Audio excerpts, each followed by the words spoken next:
약을 먹지 않고 극복해 오는 루틴이 있어요. 그래서 공황장애 극복 루틴 4가지를 지금부터 설명드리려고 하는데요. 안녕하세요 블링님들, 블링킴입니다. 오늘은 공황장애가 뭔지, 그리고 이 공황장애가 정확히 뭔지를 파악하고 내가 어떻게 대처해야 되는지 알려드리려고 이렇게 동영상을 찍게 되었습니다. 나 공황장애야 라고 말하면 지인들이 제일 먼저 말하는 반응들은 그거 지하철 타면은 막 숨 막히고 사람 많은데 못 가는 그런 거 아니야? 라고 말들을 제일 많이 하시더라고요. 그런데 블링님들은 공황장애가 정확하게 뭔지 이해하고 계신가요? 저도 공황장애 초반에는 공황장애에 대해서 제대로 이해하지 못하고 스트레스 푼다고 남편이랑 같이 영화 보고 늦게까지 야식 먹고 여행 다니고 이러한 생활들을 굉장히 오랫동안 해왔어요. 그러한 생활들을 굉장히 오랫동안 해서 제가 스트레스가 정말 풀렸을까요? 그리고 저는 이걸로 도움을 받았을까요? 결론부터 말씀드리면 저는 이러한 행동들로 인해서 하나도 공황장애에 도움을 받지 못했습니다. 우리 뇌에는 교감신경과 부교감신경이라는 신경이 있는데요. 교감신경이 항진되어 있을 때는 저희가 흔히 집중을 해서 일을 해야 할 때, 아주 고도의 집중력을 요하는 작업을 할 때 이 교감신경이 항진이 돼요. 예를 들어서 면접을 지금 봐야 되는 상황에서 아주 긴장을 바짝 하고 이 면접 자리에 집중을 해야 되는 그런 순간들 있잖아요. 그런 순간에서는 이 교감신경이 굉장히 항진되어 있습니다. 또 100m 달리기 하기 전에 어때요? 저희가 막 심장이 두근두근거리고 그 시간을 저희가 기다려야 되잖아요. 그래서 이 교감신경은 이렇게 집중력이 높은 순간에 작동을 하는 그런 신경이라고. 그럼 반대로 부교감신경은 언제 활성화될까요? 부교감신경은 저희가 편안한 자리에서 이제 아주 마음의 긴장이 이제 완화되고 풀려있는 상태일 때 부교감신경이 활성화되는데요.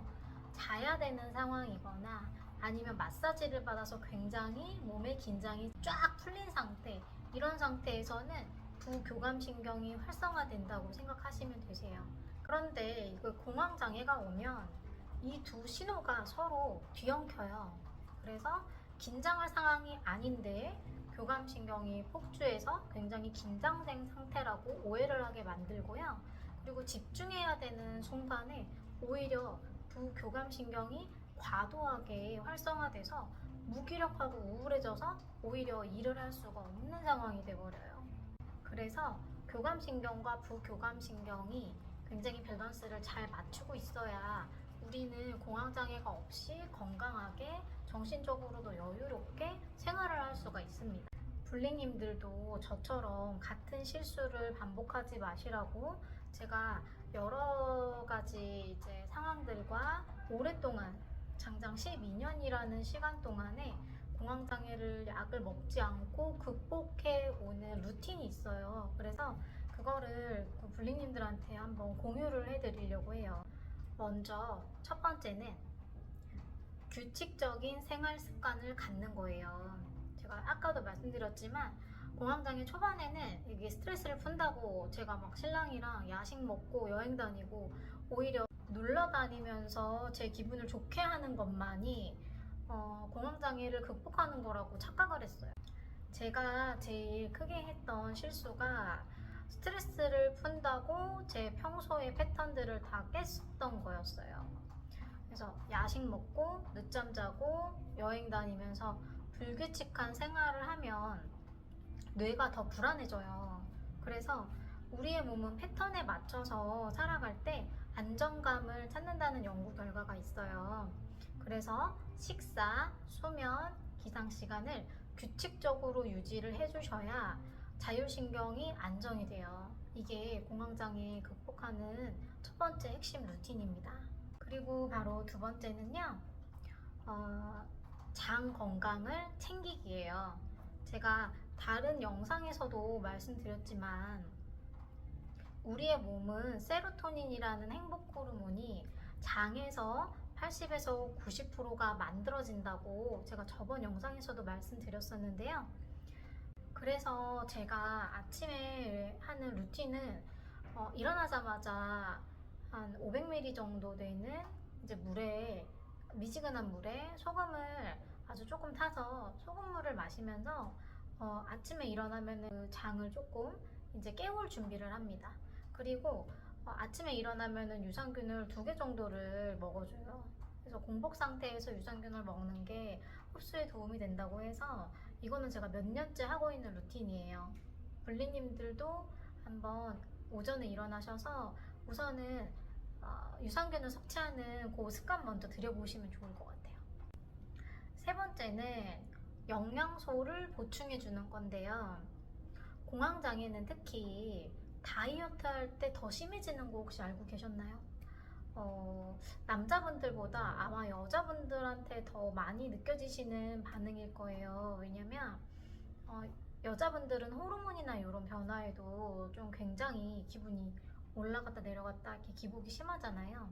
그런데 우리가 다이어트 할 때는 우리 몸에서 어떠한 반응을 일으키냐면 식단도 제한하고 또 원래 하지 않던 운동들도 좀 과격하게 해야 되는 시즌이잖아요. 그래서 우리 몸이 비상 상태가 돼요. 그래서 이 비상 상태에서는 굉장히 교감신경이 흥분된 상태일 때가 많습니다. 그래서 이 공황장애가 오는 요 시기가 특히 다이어트 할 때 더 심하다. 그러면 이 다이어트 할 때 공황장애가 이 증상이 오지 않으려면 저희는 어떻게 해야 될까요? 충분히 영양소를 우선은 공급을 해주는 거예요. 아까 제가 말씀드렸다시피 이 어떠한 루틴과 패턴 그리고 평소에 섭취했던 영양소들이 갑자기 고갈된 상태가 되면 그럼 우리 몸에서는 당연히 비상 상태가 되기 때문에 이 적절한 시간과 타이밍에 영양소를 충분히 공급을 해주셔야 돼요. 그래서 저 같은 경우는 평소 먹고 있는 약통이 있는데요. 그 약통에 영양소를 꼬박꼬박 챙겨서 먹는 편이에요. 그래서 저는 우선은 멀티 비타민을 먹고요. 그 다음에 코엔자임 Q10, 항산화에 좋은 코엔자임 Q10 요거 먹어주고 있고, 특히 오메가3 굉장히 중요하고요. 이 오메가3를 먹어주고, 그리고 저녁에 자기 전에 마그네슘과 그다음에 신경을 조금 이렇게 흥분됐던 거를 가라앉혀주는 아슈와간다라고 하는 허브 물질이 있더라고요. 그래서 그거를 추천받아가지고 지금 좀 먹고 있어요. 그래서 저는 좀 약을 하루에 3끼를 정해놓고 밥 먹듯이 그 중간중간 사이에 넣어서 영양소를 좀 충분히 보충을 해주는 편이에요. 그리고 제일 중요한 거, 특히 여성분들이라면 철분제는 정말 필수적으로 먹어주셔야 됩니다. 그리고 네 번째는 바로 심호흡과 명상인데요. 우리의 뇌는 현실과 상상을 구분하지 못한다고 합니다. 그래서 저도 이걸 책에서 보고 조금 놀랐던 기억이 있는데요. 따라서 긍정적인 이미지와 심호흡, 명상은 뇌에게 지금 내가 굉장히 안전하다라는 착각을 일으켜줘요. 그래서 저는 우선은 오전에 일어나서도 하루를 이제 어떻게 살아갈지를 누워서 명상을 해요. 대략 한 2에서 3분 정도 오늘 내가 잘 살아낼 나의 모습을 한번 명상을 하고요. 그 다음에 이제 저녁에 자기 전에는 제가 한 대략 2에서 3분 정도 심호흡을 해요. 심호흡을 하면서 들이마시고 내쉬고 이러한 과정을 통해서 내가 지금 잠자리에 들 거야. 그러니까 흥분하지 말고 오늘 하루에 이렇게 살아냈던 거를 기분을 가라앉히고 안정화시켜 라는 신호를 저 자신한테 보내는 거죠. 그래서 저는 이거를 자기 전에 하고 있어요. 심호흡은 심박수를 조절하고 교감신경을 진정시키고 부교감신경을 활성화로 이어져서 실제로 불안 완화에 굉장히 효과적이라고 합니다. 이러한 연구들이 다수 보고된 바가 있어요. 그래서 저는 이거를 실제로 진짜 제가 하면서 굉장히 효과를 많이 봤기 때문에 블링님들한테 소개를 해드려요. 그리고 또 한 가지 팁은 저는 자기 전에 이 하체 쪽을 따뜻하게 해줘요. 왜 그러냐면 이게 한의학적으로 보면은 상열하한이라 그래서 위로 열이 올라온다고 하죠. 그래서 위쪽이 뜨거워지면은 한의학적으로는 별로 건강한 상태가 아니라고 해요. 그리고 공황장애가 오면 불면증이 같이 따라오잖아요. 근데 그 불면이 결국에 머릿속에서 너무 많은 생각들로 가득 차 있기 때문에 그럴 때는 이 하체 쪽으로 피를 좀 몰아주면, 그러니까 하체를 조금 따뜻하게 해주면 그러면은 좀 잠이 잘 오더라고요. 그래서 저는 자기 전에 건식 반신욕기가 있는데 거기에 들어가서 너무 땀이 막 많이 날 정도는 아니고요. 한 10에서 15분 정도 반신욕을 하고 그다음에 자기 바로 전에 침대에 누워서 명상을 하고 심호흡을 하고 잠을 자는 편이에요. 그래서 이 네 가지가 굉장히 저한테 도움이 됐기 때문에 우리 블링님들도 이러한 루틴을 지켜 나가시면서 좀 도움을 받으셨으면 좋겠습니다. 그래서 블링님들, 제가 이제 공황장애를 굉장히 오랫동안 겪어오면서 느낀 거는 이게 공황장애는 단순히 예민하고 내가 멘탈이 약해서 생기는 그런 불안 증세가 아니에요. 그냥 예민한 거는 물론 좀 타고날 수는 있어요. 그렇지만 내가 예민하다고 해서 이게 꼭 안 좋은 것만은 아닙니다.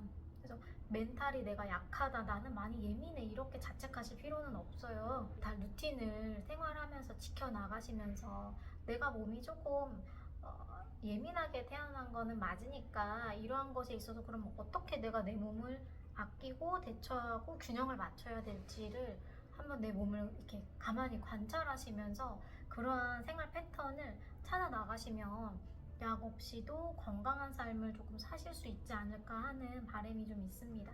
그래서 오늘은 이제 저의 규칙적인 네 가지 루틴, 그 다음에 장 건강, 영양소를 보충하고 심호흡과 명상을 통해서 이런 것들을 실천하면서 공황장애를 이겨내고 있는 저의 이런 과정들을 한번 공유를 해보는 시간을 가졌습니다. 그래서 앞으로도 우리 블링님들 정말 반짝반짝 빛나는 삶을 응원하고요. 저희가 바라는 삶 굉장히 진짜 뭐 훌륭하게 엄청난 업적을 쌓고자 하는 그런 삶이 아니라 그냥 평범한 오늘의 삶을 살아내는 게 저희 목표잖아요. 그냥 뭐 가볍게 아이 엄마라면은 그냥 내가 아이들과 함께 평범한 시간을 보내는 이 시간, 그리고 직장인이라고 하면은 간단하게 내가 일을 함에 있어서 내가 뭔가 인정받는 그러한 생활들, 이런 것들을 그냥 분들은 당연하게 이거를 누리고 계시지만 공황장애를 앓고 계신 분들은 이게 참 당연하지 않다는 거 아실 거예요. 그래서 저는 제가 이러한 신호들을 잘 좀 아무래도 12년 동안 겪으면서 너무 힘들었기 때문에 이런 것들을 블링님들하고 나누면서 평범한 오늘의 삶을 살아내시기를 간절히 바라면서 이 동영상을 찍었습니다. 오늘도 우리 블링님들 수고 많으셨고요. 이 루틴들을 잘 지켜나가시면서 오늘도 정말 좋은 꿈 꾸시고 행복하게 하루를 마무리하셨으면 좋겠습니다. 오늘 영상 도움이 되셨다면 좋겠습니다. 감사합니다.